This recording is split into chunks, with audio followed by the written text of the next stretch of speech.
Salam pemirsa setia Mata Ketiga. Hari ini Mata Ketiga akan melanjutkan kisah The Earth Chronicles atau Riwayat Bumi bagian 6 dari tafsiran penulisnya Zecharia Sitchin. Menurut ilmuwan, mungkin masih ada planet lain di tata surya kita yang belum pernah ditemukan selama ini. Penilaian ini disimpulkan dari orbit komet Halley yang tidak biasa dari pantauan ilmuwan. Ilmuwan menuturkan, planet misterius ini mungkin baru memasuki area lingkup yang dapat diamati dari tata surya kita setiap 1800 tahun sekali.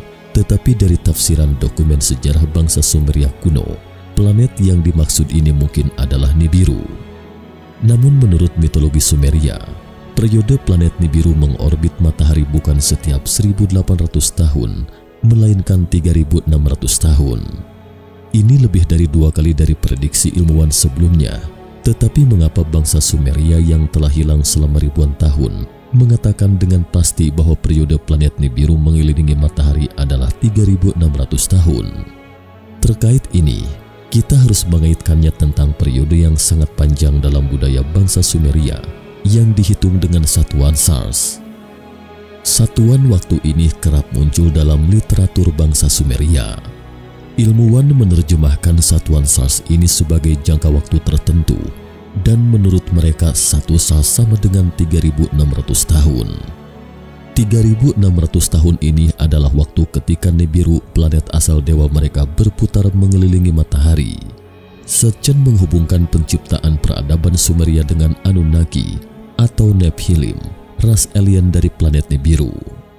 Mengenai satuan SARS ini, sepertinya perlu diisi atau lubang besar sebagaimana yang disebutkan sebelumnya, yaitu mengapa manusia tiba-tiba berubah dari berburu menjadi bertani pada 11.000 sebelum Masehi.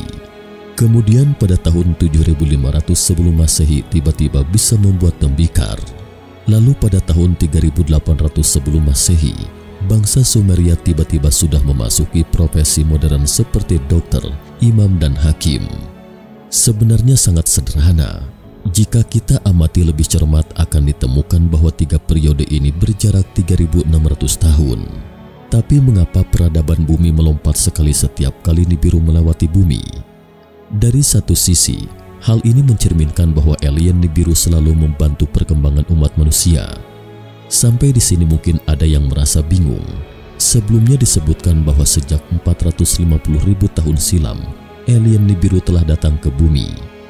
Pertanyaannya, mengapa mereka, alien Nibiru, tidak membantu manusia pada lebih dari 400.000 tahun silam itu, tetapi justru tiba-tiba menjadi sangat terbuka dalam membantu perkembangan manusia pada 10.000 tahun yang lalu?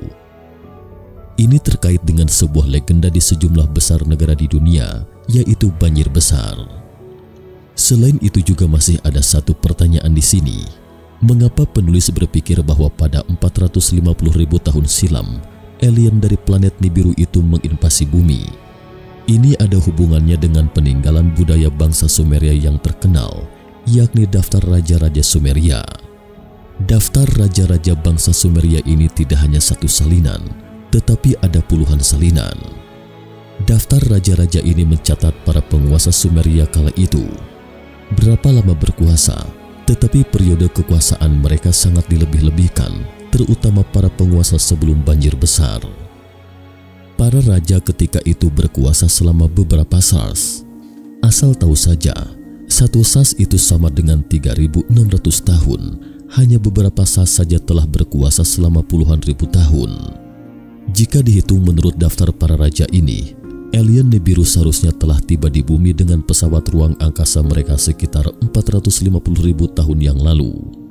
Namun pilihan mereka datang ke bumi pada 450.000 tahun yang lalu itu sangat tidak sesuai dengan harapan, karena saat itu lingkungan bumi sebelum sehangat seperti sekarang. Saat itu masih dalam periode zaman es, suatu periode ekstrim dingin. Sekitar sepertiga dari benua di bumi ditutupi oleh sumber es ini. Oleh karena itu, mereka ingin memilih tempat yang sedikit lebih hangat dan dekat dengan sumber air dengan tetap memiliki sumber energi yang melimpah sebagai basis. Jadi, para Nibirian ini pasti telah banyak melakukan pekerjaan rumah dan akhirnya mereka memilih dataran Mesopotamia karena tempat ini dekat dengan sumber air dan suhunya relatif cocok di segala aspek. Menurut penulis, hal itu ada hubungannya dengan ladang minyak terbuka di wilayah ini. Ladang minyak di sana tidak perlu lagi menggali lubang untuk menambang, semuanya sudah siap sedia ditambang di permukaan. Tentu saja, para Nibirian ini ke bumi ini tidak sekedar jalan-jalan sesederhana itu. Menurut literatur Sumeria, dewa-dewa mereka ini pertama kali muncul dari laut. Dengan kata lain, pesawat luar angkasa alien Nibiru pada awalnya mungkin mendarat di atas permukaan laut kala itu. Setelah itu mereka mulai menggunakan sejumlah teknologi tinggi, mengotak-atik laut seolah-olah sedang mengekstraksi sesuatu dari dalam laut. Pada awalnya penulis juga tidak tahu apa yang ingin dilakukan kawanan alien ini. Tetapi setelah membaca banyak literatur Sumeria awal, penulis meyakini simbol Sumeria ini mungkin melambang emas, dan berdasarkan salah satu poin dalam literatur Sumeria juga disebutkan para dewa bekerja layaknya manusia biasa pada umumnya. Belakangan kawanan alien ini berhenti mengekstraksi zat dari laut. Kemudian oleh Enki, pemimpin mereka membawa para Anunnaki ini ke Afrika untuk menambang. Perlu dicatat, para Nibirian atau kawanan alien dari Nibiru ini juga terbagi dua jenis. Salah satunya adalah Nephilim atau Nephilim, dan jenis lainnya adalah Anunnaki. Nephilim adalah elit di komunitas mereka, seperti misalnya dewa Enlil dan Enki dalam mitologi Sumeria. Sementara itu menurut Alkitab, Nephilim adalah manusia raksasa, sedangkan Anunnaki adalah manusia biasa di planet Nibiru. Mereka bertanggung jawab atas pekerjaan dasar semacam ini.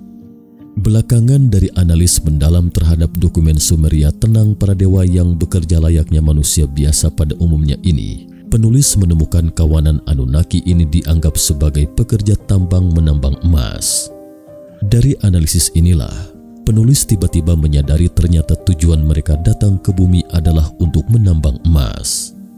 Meskipun kawanan Anunnaki ini memiliki teknologi super canggih untuk membantu mereka menambang, tetapi mereka mungkin juga merasa sangat lelah. Menurut catatan dokumenter, orang-orang ini menambang selama 40 sas. Bayangkan jika satu sas sama dengan 3.600 tahun, maka 40 sas ini berarti ratusan ribu tahun lamanya. Meski memiliki bantuan teknologi super canggih sekalipun, tapi apa jadinya jika melakukan penambangan hingga ratusan ribu tahun lamanya? Dan mungkin karena inilah, kawanan Anunnaki dari Nibiru yakni para pekerja ini pun akhirnya tidak tahan lagi. Mereka memulai melakukan pemberontakan. Saat demikian, Enlil sebagai dewa agung ingin menekan mereka secara kekerasan. Menurut catatan dalam literatur Sumeria, Enlil berkata, mengeksekusi pemimpin Anunnaki yang bermasalah atau berhenti dari pekerjaan. Namun pemimpin tertinggi Nibiru, Anu, yang juga merupakan ayah dari dewa agung Enlil, berpihak di posisi kawanan Anunnaki ini. Dewa Anu berpikir para Anunnaki ini memang benar-benar lelah dan bersimpati pada mereka. Bersamaan dengan itu, putra Anu lainnya yang juga dikenal sebagai dewa Enki memberikan sebuah solusi, yaitu menciptakan Lulu yang bisa melakukan pekerjaan sederhana. Arti dari Lulu adalah manusia primitif. Namun meskipun para Nephilim ini memiliki teknologi super canggih, tetapi menciptakan manusia bukan hal yang mudah. Pada awalnya, mereka menciptakan manusia tetapi banyak cacatnya, hampir tidak banyak membantu, atau kasarnya tidak berguna sama sekali.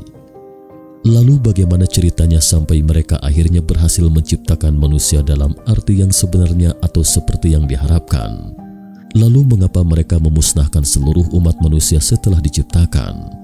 Terkait ini, mata ketiga akan membahasnya pada kesempatan berikutnya. Seperti biasa, sekali lagi diingatkan kepada pemirsa setia mata ketiga, video ini hanya menafsirkan karya sastra ilmiah dari The Earth Chronicles atau riwayat bumi Zecharia Sitchin, hanya untuk meningkatkan daya imajinasi otak kita, tetapi jangan menganggapnya sebagai sains populer. Terima kasih. Cukup sekian dulu topik kita hari ini. Jika suka dengan video mata ketiga, jangan lupa like, subscribe, dan share. Terima kasih atas perhatiannya dan sampai jumpa di episode berikutnya.